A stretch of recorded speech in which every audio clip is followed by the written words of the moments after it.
For more insight, we spoke with Wang Tao. She is the chief China economist at UBS Investment Bank in Hong Kong. She says China's economic growth is especially vulnerable to trouble in the property sector. Financial problems at some of China's biggest real estate firms are reverberating through the economy.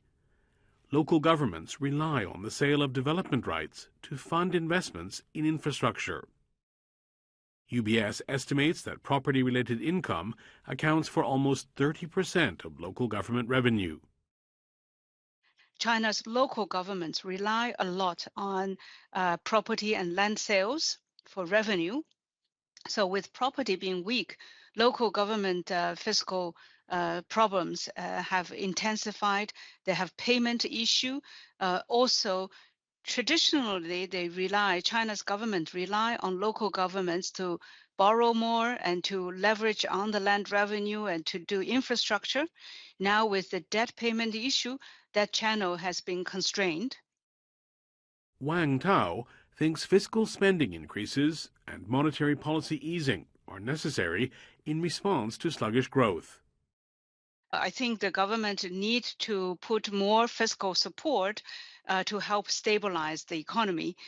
So that includes more funding support for infrastructure spending, including a bigger budget spending, more local government special bond issuance to fund infrastructure spending, and special treasury. On the monetary side, I think the government should also ease monetary policy a bit more.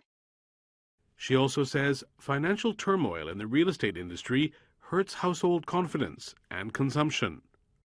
If developers default, they hurt other sectors, but it also will weaken the confidence of home buyers.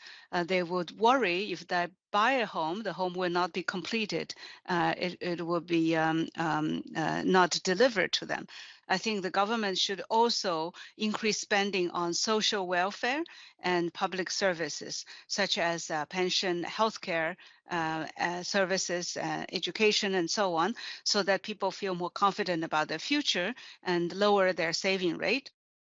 Wang also points to a longer-term challenge for China, an aging society and declining population. She thinks China's economy has come to a turning point. I think this year is a year of stabilization and consolidation, and China is going through cyclical downturn, but it's also adjusting its growth model from previous reliance on property and local government to less reliance on those sectors. And so new growth has to come from manufacturing upgrading, the green transition, and consumer consumption growth. At the same time, China faces worsening relations with some of its largest trading partners, including the U.S. For now, the world's second-largest economy is at a crossroads.